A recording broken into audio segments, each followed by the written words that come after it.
What's Crack-A-Lackin? Welcome in to My Mind is a Weapon Fantasy Football Show.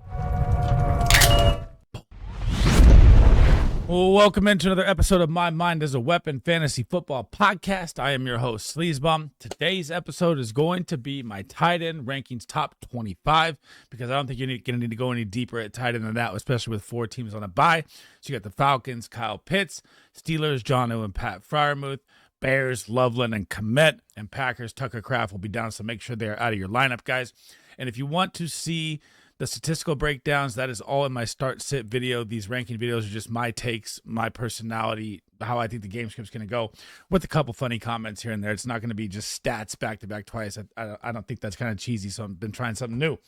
So before we dive into it, guys, make sure you hit that thumbs up, hit that subscription button, turn that bell on. I will be live today, 6 p.m. Eastern, start, sit, show, and I'll be live the rest of the weekend as well, guys.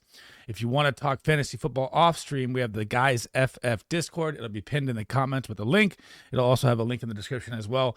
Me and my partner, Big Draft Energy, we talk everything fantasy football, dynasty trades, dynasty player values, trades and redraft, roster setup, pickups, everything you guys need covered in there. And we also drop our pick'ems and our DFS plays in there as well on drafters.com. If you haven't signed up on drafters.com, make sure you use promo code SLEAZE. That will also be pinned in the description as well, and it'll match your deposit up to $100. Now let's dive in, guys, to my Week 5 Top 25 Tight End Rankings. So if you guys are new to the channel, this is my tight end board heading into Week 5 here. Baller tier, the top tier, 1, tier 2, tier 3, tier 4. I did break it down differently on tiers on X if you want to see that as well on my Twitter page, but I'm going to go through top 25 here. But the tiers aren't going to be like baller tier to 6 to 1 because there's not that many tight ends playing this week, and I don't think it goes that deep. So if you guys see at the top left up here, you'll see Kyle Pitts, Pat Freiermuth, Jonnu Smith, Cole Kmet, Colston Loveland, Tucker Kraft. Those are the tight ends on the bye. Make sure they're out of your lineups. Bottom right down here, my guy George Kittle. He's almost back. Kittle, diddle down the middle. Jatavion Sanders didn't practice yesterday, missed last week, might not be out there again. Could be Tommy Tremble, and I said I wouldn't even think about starting Tommy Tremble, and of course he gets a touchdown last week. I'm still not starting that guy. No way. So let's dive in here. Starting off with number 1, Trey the Terminator T85 McBride. You're starting this guy every single week. Dude, he looked so good last week. They just got to get this guy the ball more, man. Him and Marvin Harrison should be seeing like 10 targets a game. I don't understand the Kyler Murray situation, but Trey McBride is an absolute smash play every single week for me, and it's not even like an afterthought. I do think, against the Tennessee Titans, Marv will be more involved. And you saw him get 10 targets last week, and they're going to have a weaker running game. I mean, Trey Benson just went to IR. James Conner, IR before that for the season. His season's over, possibly career, man. Prayers up to him. Now you're rolling out Michael Carter, who's quote-unquote supposed to be the starter, and DeMercado. Like, it's not going to be a great run game. This should be pass-heavy attack from the Cardinals, probably from here on out, unless they trade for like an Alvin Kamara or Breece Hall or something from the teams that are losing. So Trey McBride and Marv's value just skyrockets. So I got him at number 1. Number 2, and this is the last time. I mean, he's such a superstar talent in Brock Bowers, and Geno Smith God, it looks bad. It's really, really bad in Las Vegas right now.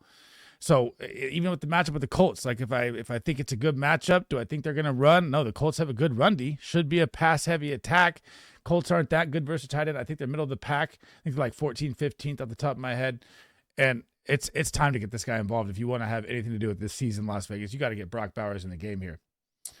Number 3, the guy I talked about all offseason long, the best value at tight end in the drafts. I said this like 500 times throughout my shows, is going to be Jake Fergalicious Ferguson, and he's tight end 1 on the season right now.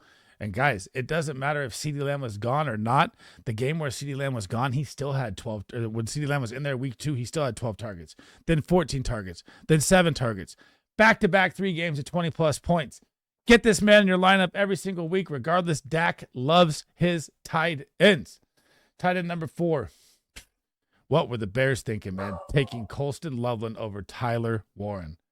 Yikes. Tyler Warren looks so good. It's absolutely crazy. My dog is going crazy at the same time. This guy's a must start. You saw him get goal line carries. What the hell? He even played quarterback in high school. This is your jack of all trades, Taysom Hill 2.0. You get the Las Vegas Raiders. You're starting Tyler Warren no matter what. Tight end number 5, Hunter Henry. The security blanket for Drake May has been one of the best values as well at tight end. You get the Buffalo Bills. The Bills can drop 30 points on you in a heartbeat. They're probably going to be playing most of this game from behind. You're not going to see a lot of rushing from Ramondre Stevenson or Travion Henderson outside probably the first 3 drives. So this is going to be heavy pass attempts from Drake May, heavy yardage for the Pats passing game. Stephon Diggs revenge game. Hunter Henry is a top 5 tight end for me this week at number 5. Number 6, and it's going to be Dallas Goedert. And oddly enough, I mean, I was out on Dallas Goedert, I'm not going to lie, all year long. And I was out on the whole Eagles passing game. You could go to any video you want. And when they said in the offseason, new OC coming in, that they are going to focalize and use Dallas Goedert way more this year, they were not lying. This guy's almost a top 10 tight end, and he even missed week 2. He's had over 10 points every single game, 20 points last week, 2 touchdowns last week, a touchdown before that. They are drawing up plays for Dallas Goedert to score in this system, and you're playing the Denver Broncos. 2 stud corners. Patrick Surtain going to be on A.J. Brown. It's going to have to live across the middle of the field. And Dallas Goedert, I never thought he'd be in my baller tier, but with the buys going on, he's going to make it this week. He's coming in at tight end number 6. Tight end number 7, and this one scares me still. I mean, the matchup's great. Everything's great. He's scoring every single week now. He's back-to-back weeks scoring for Dalton Kincaid. He comes in at number 7. But what you have to look at here is, as I'm swallowing at the same time, is that his usage is not tight end 1 usage or tight end 2 usage even.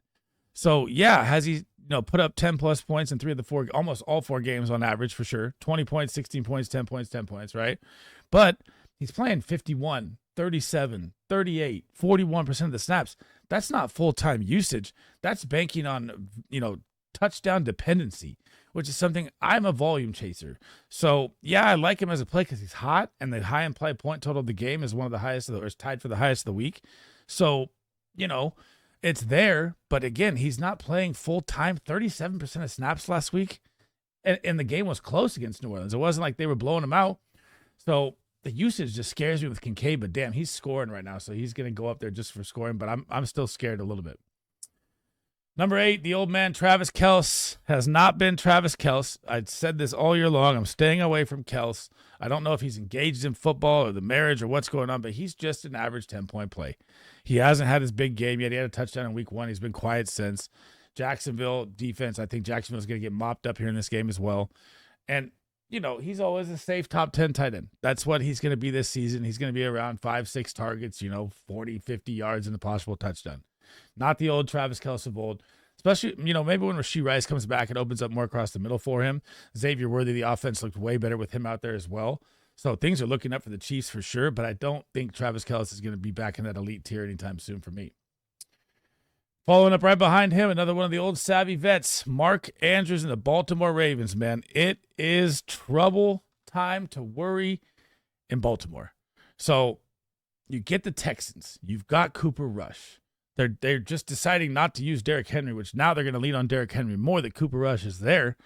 And then you saw last week, Mark Andrews came out. He got a lot of targets in the game, 8 of 7, but he played. His snap share dropped to 50% with Isaiah Likely back as well. And Isaiah Likely didn't get anything done in the game. Obviously, his first game back, 0 catches, but he was out there for 40%. So he's coming in at number 24. And with Cooper Rush, you're not going to have that Lamar Jackson rush, create with my legs a superstar electric play. It's probably going to live across the middle gadget-wise, where Mark Andrews or where Zay Flowers, what I talked about in the wide receiver video, how I think he's going to have a big week just on pure receptions, is because they're not going to be able to hit the deep ball home runs here with Cooper Rush out there. So it's going to be a different schematic offense look that Todd Monken's going to draw up in a short gadget way. And I think Mark Andrews is still going to hold top 10 value even with the snap share dropping. Number 10, and man, I've been just wanting Ben Sinnott forever, and it's just not going to happen. We got Zach Ertz.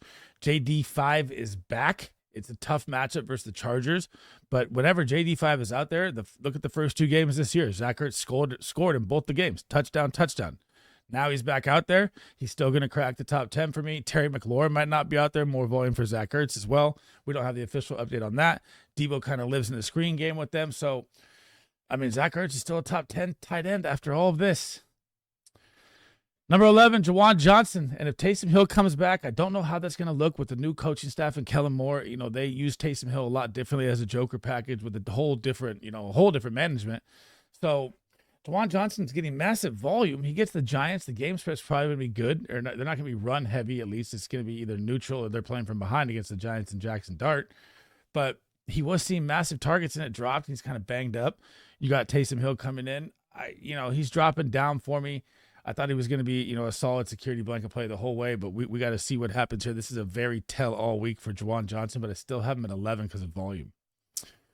Number 12, Darren the Rapper, the Waller Baller, comes back from 2023, like time travels back to 2020, or from 2023 to 2025, comes back with 2 touchdowns in his first game. He only played 16 snaps, guys. He got 25% target share on those snaps. He also saw 2 red zone targets with 2 touchdowns. Now you've got Tyreek Hill gone. You got to remember last year, Mike McDaniel's system, who was tight end 4 overall. It was Jonnu Smith. And now with Tyreek gone, it's going to be even more of a bigger role for Darren Waller. We kind of know that Waddle, he's more of a 1A, 1B type wide receiver. He's not, draw the double defender kind of thing like Tyreek Hill. At his rookie year, he really splashed. He's been injured since, so I'll give him a break there. But Darren Waller, man, I'm really excited to see what Darren Waller is going to do the rest of the season, especially what Miami did last year. Number 13, and I told you last week, I'm dropping him down if it doesn't hit, and it's time to drop him down. This matchup is great versus the Bengals. He had a great matchup the last week, a great matchup the week before, and he hasn't even popped over 40 yards this season. Sam Laporta is not the elite tight end that you drafted him at value right now. The matchup here is great. I still like him as a start just because of the matchup, but he's got to show something here because it's not looking good for him as volume or yardage wise this season. Number 14, TJ Hawkinson. It really looks like Jordan Addison coming back has taken a dip into his production, but you get the Cleveland Browns. I mean, this is a very, very tough matchup. They stuff the run, they stuff the tight end, and it's more of a wide receiver way to beat them, with Justin Jefferson and Addison. Do I think Hawkinson could be a safe tight end 2 play? Yeah. Do I like it? No. Number 15, Evan Ingram. Man, this was my dark horse tight end 1. He gets a calf injury, then he gets a back injury. Had a bad drop last week as well, right before half. But there's a little light at the end of the tunnel here, is the way I'll put it. He's snap share didn't ramp up that much. Still the same, still around 48, 50%. But he saw 7 targets in the game. That is a lot of volume on minimal snaps. So if he gets up to the 70, 75% range or 100% like he used to play, he used to play like 98%, which was absolutely nuts. He's going to become a great factor in the Joker role, which is what I thought all year long. Obviously, it hasn't hit yet. Injuries happen, but I want to see him become the Evan Ingram that I thought he's going to be, and I think it's coming here sooner rather than later. Number 16, Brenton Strange of the Jacksonville Jaguars. I don't know what is going on with this offense, but Steve Spagnuolo is Monday Night Football against the Chiefs. This is a very tough matchup. He's very good versus the tight end. But also, Liam Cohen just doesn't want to get the ball to BTJ or Travis Hunter. He wants to get it to Parker Washington and freaking Brenton Strange. So, is he a decent tight end 2 play? Yeah, if you need. I don't like the matchup at all. I don't know what the hell, Shane Waldron's doing over there with the passing coordination with Trevor Lawrence and not getting BTJ involved, but it is nuts. So I'm going to put him at 16. 17 and 18 are coming together here, and this is going to be interesting, guys. So Harold Fannin now becomes even more valuable, right? Because Cedric Tillman is now on IR. That'll bump up Isaiah Bond, and they're talking about using Harold Fannin in the slot. So this man lines up inline, Z-back, running back, slot. He's everywhere. The matchup is not good versus Minnesota. We know that. It's going to be a very, very tough matchup for Dylan Gabriel in his first start against the freaking Minnesota Vikings defense. So it's going to be really tough there, but I still 17 and 18 for Njoku. He practiced full. He's good to go today. It's been tough with these two both out there. It's like a nightmare, and I was really high on Njoku coming in, man. It's really hasn't been good. You got to take the L's when they come. Number 19, interesting here. So these last 5 will kind of rattle off pretty quick here because I don't know if you're really starting these guys, but we'll just talk about them because I want to talk about Theo Johnson. He gets his first touchdown. Jackson Dart, little shovel pass last week. He's going to be more involved, guys. Malik Neighbors is gone. Jalen Hyatt, their wide receiver 3, is he going to be out there a lot? You probably see more Theo Johnson than you will of him. So sneaky opportunity coming for him. I just want to see what he can do with it. Number 20, Mason Taylor. I was so high on coming in thinking he was going to be the second targeted guy in this offense because the wide receiver room outside of Garrett Wilson is really nothing. Arena Smith, Josh Reynolds, Alan Lazard, nothing. So all of a sudden, weeks 3 and week 4, you get 6-7 targets. Here comes Mason Taylor. Even Justin Fields targeted him 7 times, and they say he doesn't target tight ends. I love the analysis some people give, like football wise, but He's going to be, dude, like, pick him up right now if you need a second tight end, because the volume is going up a lot. The Jets are going to be playing from behind. They're probably going to start fire selling here soon, and they're not selling away their 21-year-old tight end. 21, Dalton Schultz, good matchup versus the Ravens. Don't love it.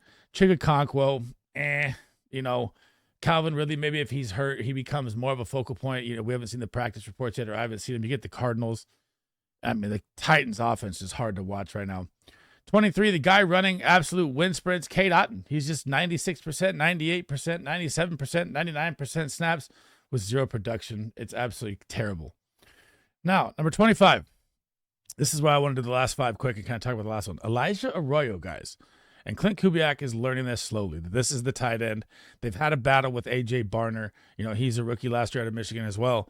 But what you got to look at here is you saw the last game. You saw Elijah make electric plays. You saw him look like a playmaking tight end, which is what A.J. Barner is kind of not. He's more of a big body blocker that can get open, and make a catch. Elijah's an athlete.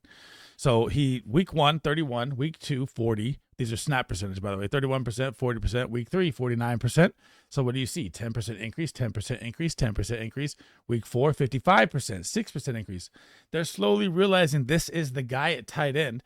So yeah, Cooper Kupp, he's been a shell of himself. Jay Season's always going to draw doubles, possibly triples with how good he looks. So Elijah Arroyo is becoming a very sneaky pickup. By the way, guys, I'll throw that in there at the end of the video here at number 25. Thanks for rocking with me today. That is the end of the episode. That is my top 25 tight end rankings heading into week 5 for you guys to help you dominate your matchups this week. Remember, guys, if you have any questions as well, drop them down below. It doesn't have to pertain to this video. I try to get to all of them. It's mayhem across Twitter and YouTube and everything, keeping up with everything. It's absolutely crazy. But if I don't get to it, I try to get to them all. You can always come into the live show tonight, and I'll answer every single question in there as well, guys. And that's it for the rankings. So quarterback, running back, wide receiver, tight ends, defense, and kickers, those are out. All the start incentives are out. My smash play and sleepers are probably going to come after the Thursday night football game, because I don't think, you could say that Kendrick Bourne and Demarcus Robinson are sleeper plays, but that's not for me this week. I'm going to show you some different avenues to take this week. Before you head out, guys, make sure you tap that thumbs up, hit that subscription button, turn that bell on again so you don't miss any videos, so you don't miss the live shows. It's going to be epic from here on out, man. I can't thank you guys enough for all the support. And again, if you guys haven't checked out the Guys FF Discord, it's pinned in the comments, also in the video as well.